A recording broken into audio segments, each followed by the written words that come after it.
Hello అండి, ఎలా ఉన్నారు? బాగున్నారని అనుకుంటున్నాను. బాగుండాలని కూడా కోరుకుంటున్నాను. అండ్ ఎస్, నాది ఇప్పటి నుంచి స్టార్ట్ ఇంకా. సో నేను ఆల్రెడీ చెప్పాను కదా, ఈసారి అసలు మనం ఖచ్చితంగా మంచిగా ప్రిపేర్ అవ్వాలని చెప్పేసి. సో దానివల్ల అగైన్ నా స్కెడ్యూల్ అంతా మళ్ళీ ఒక లైన్లో పడిందనమాట. ఈరోజు ఈ సర్టైన్ వ్లాగ్లో నేను 4 వరకు చదువుకున్నా. ఖచ్చితంగా 4 అయింది. సో బాబు ఎదిగే కొద్దీ తను అల్లరి పెరిగిపోతుంది.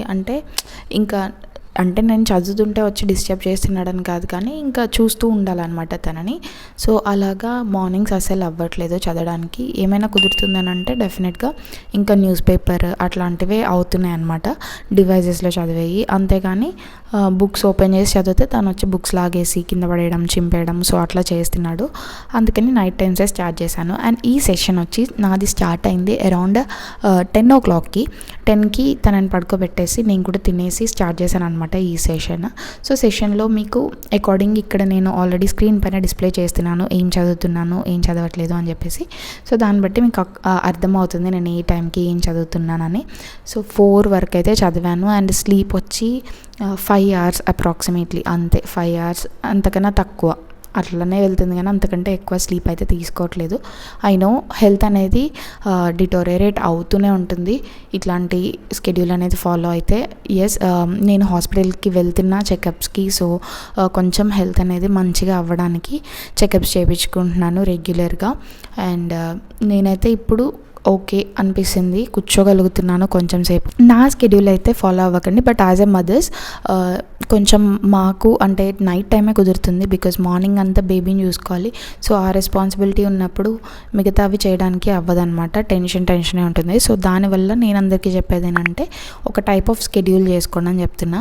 అండ్ ఇంకొకటి ఏంటంటే మనం ఒకళ్ళకి ఏదైనా చెప్దాము అంటే నా సిచ్యువేషన్ ఇట్లుంది అని చెప్పి ఎవరితో అయినా షేర్ చేసుకుందాం అని అనుకుంటాం, కానీ ఎవరికి అర్థం అవ్వదు. ఎందుకనంటే వాళ్ళు ఆ సిచ్యువేషన్లో ఉండి ఎక్స్పీరియన్స్ అయ్యే వరకు కూడా మనం ఎట్లా ఫీల్ అవుతున్నాం అనేది అవతల వాళ్ళకి తెలియదు అనమాట. సో ఎవరికి చెప్పడానికి ట్రై చేయకండి. చెప్పినా కూడా అర్థం అవ్వదు. అండ్ మనకే కొంచెం అర్థం అవ్వట్లేదు, అర్థం చేసుకోలేకపోతున్నారు అనే బాధ అనిపిస్తుంది. సో చెప్పకండి, జస్ట్ మీ స్ట్రాటజీ మీరు చేసుకోండి, దాని అకార్డింగ్ వెళ్ళండి. అండ్ వన్ డే ఖచ్చితంగా మీ కష్టం విలువ వాళ్ళకి తెలుస్తుంది. అండ్ ఇంకొకటి ఏంటంటే నేను చెప్పేది, చాలామంది కూడా కామెంట్స్లో నేను చూశాను ఆల్రెడీ, అంటే ఈ యూపీఎస్సీ అనే కాదు, డిఫరెంట్ ఎగ్జామ్స్లో ఫెయిల్ అయ్యానక్క, అసలు అవ్వట్లేదు, మళ్ళీ పికప్ చేసుకొని రీస్టార్ట్ చేయడానికి అవ్వట్లేదు, ఎలా రీస్టార్ట్ చేశారు అని చెప్పేసి. మనసులో ఒక గోల్ అనేది మీకు ఉంది కదా, ఆ గోల్ అనేది వచ్చే వరకు ప్రయత్నిస్తూనే ఉండాలి. అండ్ ఇంకొకటి ఏం చెప్దాం అనుకుంటున్నానంటే, మనము కరెక్ట్గా వెళ్తున్నామా అంటే ఆ హార్డ్ వర్క్ అనేది కరెక్ట్గా చేస్తున్నామా, smart work, hard work, consistency. So you have topped in your anthropology, right? You have topped in the entire India that your score is the highest. When I came, I did my own research on anthropology, that whether I can do it or not. Then I started reading syllabus. It was very interesting to me. Second, it was very scoring at that time. Like there was at least perception that it is scoring. Third is that enough material, sufficient guidance, everything was available. And also a friend told me about this your course Anthro 555. That actually, when I saw the structuring of this course, like everything was present as one place. Like it is a complete package. Notes is there, test series is there, revision tools are there. So I thought that why not, if everything is being provided at one place, I can easily go for that. And I made that decision, and I think it has brought me good results. ఈసారి mains anthro optional పేపర్కి సంబంధించి హైదరాబాద్ నుంచే highest marks అనేది score అయ్యాయి అనమాట. చాలామంది కూడా paper 1 and paper 2 టఫ్గా ఉంది అన్నప్పటికీ కూడా ace with ease IAS academy Hyderabad based నుంచి చాలామంది టాపర్స్కి మంచి మార్క్స్ వచ్చాయి. So Abhishek Singh sir all India rank 78 with anthropology marks 298, all India highest marks అనమాట. థర్డ్ హైయెస్ట్ వచ్చి Akash Panjaram sir got 291 marks in anthropology.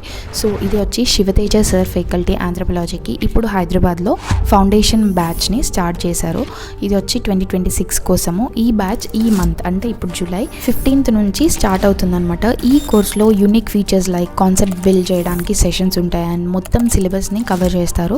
And 1-to-1 personalised mentorship కూడా ఉంటుంది. ఇంకా డైలీ ఆన్సర్ రైటింగ్ ఉంటుంది. 5 మాడ్యూల్ వైజ్ టెస్ట్ కూడా ఉంటాయి. సో ఈ కోర్స్ మోడ్ వచ్చి బోత్ ఆన్లైన్ అండ్ ఆఫ్లైన్లో అవైలబుల్గా ఉంటుంది. మీకు అక్కడ అడ్రస్ కనిపిస్తుంది కదా స్క్రీన్ పైన, అండ్ ఆల్సో కాంటాక్ట్ నెంబర్ కనిపిస్తుంది. మీరు కానీ ఈ కోర్స్ తీసుకోవాలని అంటే వాళ్ళకి కాంటాక్ట్ అయ్యి ఆ డీటెయిల్స్ కానీ ఇంకా మీకు ఏమైనా డౌట్స్ ఉంటే క్లారిఫై చేసుకోవచ్చు.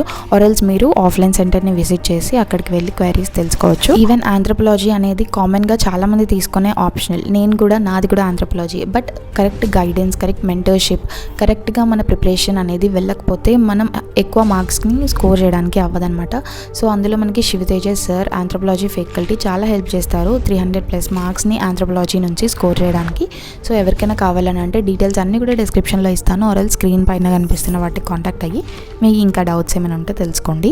ఎంత హార్డ్ వర్క్ చేసి ఎంత కన్సిస్టెంట్గా ఉండి కూడా మళ్ళీ రిపీటెడ్గా ఫెయిల్యూర్స్ చూడడం అనేది ఒక వైపు. బికాస్ మనకి వేరే ఆప్షన్ ఉండదు అనమాట.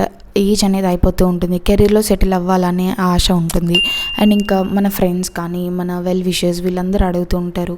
ఫ్రెండ్స్ సెటిల్ అయిపోయి మంచి శాలరీస్తో వెల్గా ఫ్యామిలీస్తో సెటిల్ అయిపోయి ఉంటారు, కానీ నువ్వు ఇంకా ఈ ప్రిపరేషన్లోనే ఉన్నావు, ఏం ముందుకు వెళ్ళట్లేదు అని నీకు మనసులో బాధ అనిపిస్తుంది. I know that.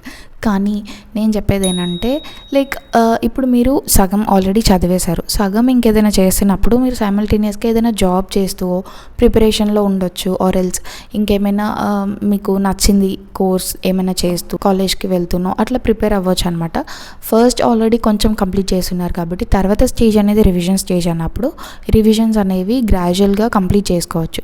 Exam time ఏదైతే వచ్చినప్పుడు అప్పుడు కొంచెం మీరు ఎఫర్ట్ పెట్టి, ఎందుకంటే ఇది లైఫ్ కదా. సో కెరీర్ చాయిస్ మీరు తీసుకున్నప్పుడు కొంచెం హార్డ్ వర్క్ అనేది చేయాలి, కొన్ని టఫ్ డెసిషన్స్ అనేది తీసుకోవాలి. ఈ జర్నీ లాంగ్ జర్నీ అని మీకు ముందే అర్థమై ఉంటుంది. బికాజ్ మీరు ముందు డెసిషన్ తీసుకునేటప్పుడు ఇవన్నీ ఫిక్స్ అయ్యే ఈ ప్రిపరేషన్లోకి వచ్చి ఉంటారు కాబట్టి వీటన్నిటిని మైండ్లో ఉంచుకొని మీ ప్రిపరేషన్లోకి మీరు వచ్చినప్పుడు అసలు ఎందుకు స్టార్ట్ చేశారు, ఏంటి మీ రీజన్స్ స్టార్ట్ చేయడానికి, అండ్ అది నేను అచీవ్ చేశానా లేదా, అది నేను ఇది చేస్తేనే దానివల్లనే అచీవ్ అవుతుందా అని మీకు మీరు ఒకసారి చెప్పుకోండి, ఒకసారి ఆలోచించుకోండి, లేదా పేపర్ మీద రాయండి. వై, ఎందుకు, ఏం మిస్టేక్స్ జరుగుతున్నాయి, ఎందుకు ఇలా చేస్తున్నాను, ఎక్కడ మిస్టేక్ అనేది అవుతుంది, దాన్ని నేను ఎలా కరెక్ట్ చేసుకోవాలి, మెంటర్షిప్ ఏమైనా కావాలా, లేదా ఎవరైనా గైడెన్స్ ఇస్తే ప్రిపరేషన్ అనేది మంచిగా వెళ్తుందా, లేదు వీటన్నిటి నుంచి అదర్ అవిగేషన్స్ లైక్ ఫ్యామిలీ టెన్షన్స్ నుంచి కానీ ఎట్లాంటి మనసులో బాధ ఉన్నా వాటన్నిటి నుంచి దూరంగా వెళ్ళి ప్రిపేర్ అవ్వాలని అనుకుంటే you can do that two. And అట్లానే అందరికీ ఇట్లాంటి ఆపర్చునిటీస్ ఉంటాయంటే ఉండవు. కానీ నేను చెప్పేది ఏంటంటే కొన్ని సాక్రిఫైసెస్ అనేవి చేసినప్పుడే మనం అనుకున్న రిజల్ట్ వస్తుంది. సో అందరు ఫ్యామిలీస్ రిచ్ ఏం కాదు సపోర్ట్ చేయడానికి, ఫైనాన్షియల్ బర్డెన్స్, రెస్పాన్సిబిలిటీస్ ఇవన్నీ ఉంటాయి. అయినప్పటికీ నేను చెప్పేది ఏంటంటే 1 year ప్రాపర్గా ప్రిపేర్ అవ్వి అన్ని రెలెవెంట్ డైరెక్షన్స్ ఏదైతే ఉందో ఈ ఎగ్జామ్కి అవసరమో అన్నిట్లో మీరు ఖచ్చితంగా ప్రిపేర్ అయ్యారు, బెస్ట్ ఇచ్చారు, మీరు బాగా ప్రిపేర్ అయ్యారు, ఎగ్జామ్ టైంకి మీరు మంచిగా రాయగలరు అని అనుకునేలాగా ప్రిపరేషన్ అనేది ఉండాలన్నమాట. సో అలా ప్రిపేర్ అవ్వండి. నాకే అవ్వట్లేదండి, నేనే బేబీతో చదువుతున్నా, మీరు కూడా చదవగలరు, మీకు ఇంకా మంచి ఆపర్చునిటీస్ ఉన్నాయి, మంచి హెల్త్ ఉంది, మంచిగా చదువుకోగలరు. సో అది నేను చెప్దాం అనుకున్న ఈ వీడియోలో.